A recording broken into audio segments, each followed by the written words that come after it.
जब देश आजाद हुआ, सैकड़ों इसमें रियासत थी, सबकी अपनी विरासत तो सबकी अपनी सियासत थी। पूरे भारत को एकता के सूत्र में इन्होंने पिरोया, पूरे भारत को एकता के सूत्र में इन्होंने पिरोया। अखंड भारत का बीज डालकर, अखंड भारत का बीज डालकर संपूर्ण देश को एकता के सूत्र में पिरोया। ऐसे महान स्वतंत्रता सेनानी, भारत के प्रथम उप प्रधानमंत्री, देश के प्रथम लौह पुरुष, प्रथम गृह मंत्री सरदार वल्लभ भाई पटेल जी की जयंती पर सभी को जीवन ज्योति फाउंडेशन की तरफ से हार्दिक शुभकामनाएं, मंगल भावनाएं। साथियों, आज हम सरदार वल्लभ भाई पटेल जी का जो जीवन है उसकी आपसे चर्चा करने जा रहे हैं। सरदार वल्लभ भाई पटेल जी का जन्म 31 अक्टूबर 1875 को गुजरात के नांदियाड नामक क्षेत्र में हुआ। पिताजी झवेर भाई पटेल बड़े ही कुशागर बुद्धि वाले मेहनती व्यक्तित्व के धनी थे। 4 भाई और बहनों के पूरे भरे परिवार में आप सबसे ईमानदार और निडरता के धनी थे। आपने बचपन में बड़े मिशन को रखा, विलायत में जाकर के आपने वकालत की शिक्षा प्राप्त करनी चाहिए, लेकिन उसके लिए उपयुक्त पैसा धन संपत्ति न होने के कारण आपने अपना निजी कार्य शुरू किया, परिवार को संभाला और पैसे संचय करके आपने विलायत में शिक्षा प्राप्त की। विलायत में शिक्षा प्राप्त करने के बाद आप 1904 में आपका विवाह होता है और विवाह के बाद आप देश की जो परिस्थितियां थी, उस समय पूरा देश है ब्रिटानिया हुकूमत के जो बर्बरतापूर्ण नीतियों से त्रस्त था। ऐसे में सरदार वल्लभ भाई पटेल हैं, गांधी जी के विचारों से प्रभावित होते हैं और प्रभावित होकर के खेड़ा में जहां पर किसानों ने आंदोलन किया हुआ था, खेड़ा के जो किसान थे उनका आपने नेतृत्व किया और आपकी नेतृत्व क्षमता को देख करके उसमें सबसे पहले आपको सरदार की उपाधि दी गई। और उस आंदोलन में, खेड़ा के आंदोलन में सभी किसानों की जो मांगे हैं अंग्रेज सरकार ने मानने के लिए बाध्य किया, उसका सारा श्रेय है आपको जाता है। इसी प्रकार से सविनय अवज्ञा आंदोलन है या भारत छोड़ो आंदोलन है, हर प्रकार से आपने एकता और जो नेतृत्व क्षमता है उसका आपने परिचय दिया। जन्म से ही आप दृढ़ इच्छा के धनी थे, जो आपने मन में कर लिया उसको आपने पूरा करने का संकल्प लिया।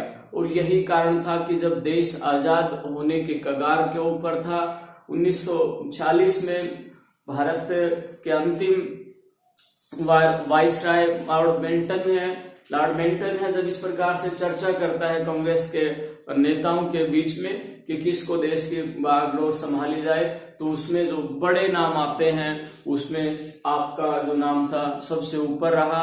उसके बाद आचार्य कृपलानी और पंडित नेहरू का नाम। इसी प्रकार से 1 अगस्त 1947 को ये निर्णय किया जाता है कि भारत का प्रधानमंत्री कौन बने।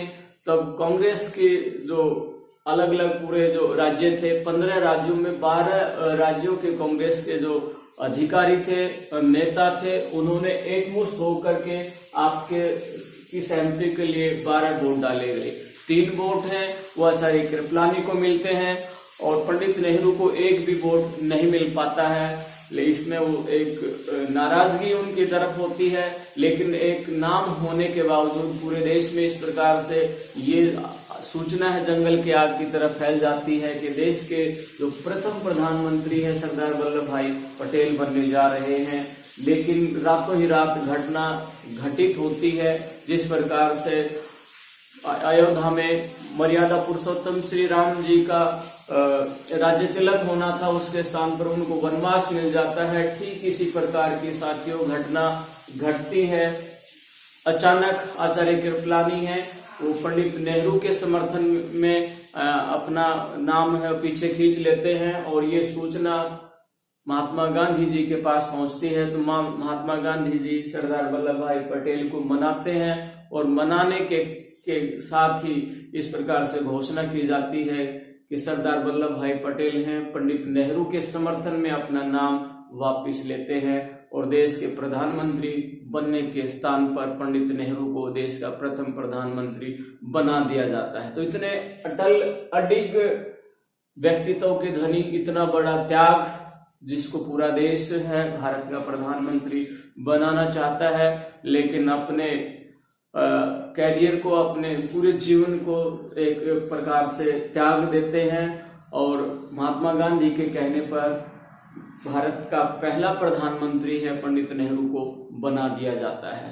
तो आज जो पूरे भारत का जो हम नक्शा देख रहे हैं, कन्याकुमारी से लेकर के कश्मीर तक, गुजरात से लेकर के आसाम तक जो पूरा भारत, विशाल भारत दिखाई दे रहा है, बिना किसी खून खराबे के उसको एकता के सूत्र में पिरोने वाले जो सूत्रधार हैं, जिसको आयरन मैन ऑफ इंडिया, लौह पुरुष के नाम से हम जानते हैं, आज उनकी जयंती पर हम उनको वंदन करते हैं, नमन करते हैं और हम संकल्प ले देश हित में कार्य करने के लिए, राष्ट्र हित के काम कार्य को करने के लिए। साथियों, मैं आपका ध्यान आकर्षित करना चाहता हूं, पूरे 562 रियासतों को देश में मिलाने में सरदार वल्लभ भाई पटेल हैं वो कामयाब हो जाते हैं, लेकिन उस समय की कुछ रियासतें, जिसमें जूनागढ़ का नवाब है, हैदराबाद का निजाम है और कश्मीर की जो समस्या है वो रह जाती है। उसके पीछे भी पंडित नेहरू की जो सियासत है वो काम करती है।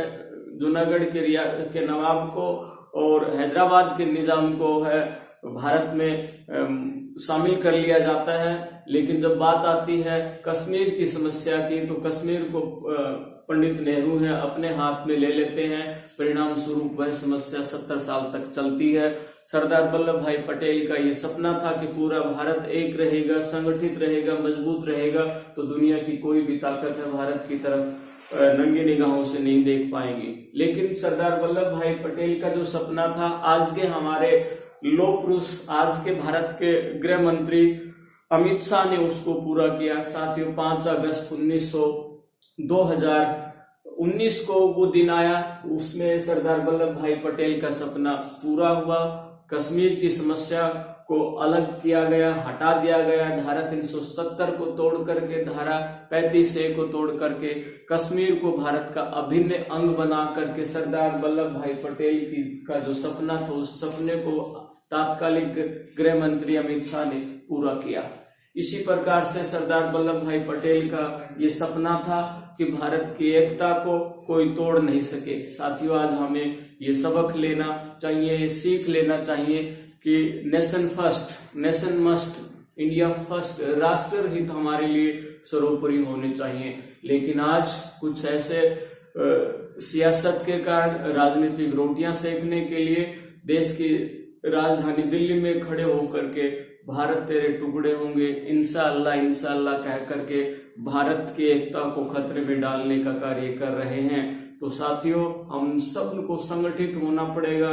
जो देश के अंदर जो गद्दार हैं, देश को तोड़ने वाले हैं, उन नापाक मंसूबों को हमने तोड़ना पड़ेगा। मिलकर के हम चलेंगे तो उस बात को हम पूरा करेंगे।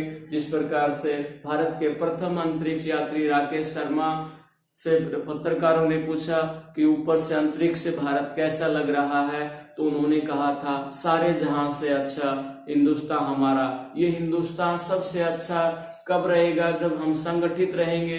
देश को तोड़ने वाली जो नापाक ताकतें हैं, जो गद्दार किस्म के विचारधाराएं देश में पैदा हो रही हैं, तो उनको हमने राष्ट्रवाद के द्वारा उन ताकतों का हमने नेस्तनाबूद करना होगा। साथियों, आज भिन्न भिन्न प्रकार की विचारधाराएं जो देश के हक में नहीं है, देश की एकता के लिए उचित नहीं है, वो पनप रही हैं और हम उनको देख रहे हैं, ये सही नहीं है। हमने संगठित होकर के देश की एकता और अखंडता को तोड़ने वाली जो ताकतें हैं, जो विचारधाराएं हैं, उनको दमन करने का, उनको नियंत्रित करने का कार्य होगा। तभी हम सरदार वल्लभ भाई पटेल जी के सपनों का देश बना पाएंगे। एक बार फिर आप सभी को भारत के प्रथम उप प्रधानमंत्री, भारत के लौह पुरुष सरदार वल्लभ भाई पटेल की जयंती पर हार्दिक शुभकामनाएं, मंगल कामनाएं। और हम संकल्प लें कि नेशन फर्स्ट, नेशन मस्ट, राष्ट्र हित सर्वोपरि। जय हिंद, जय भारत।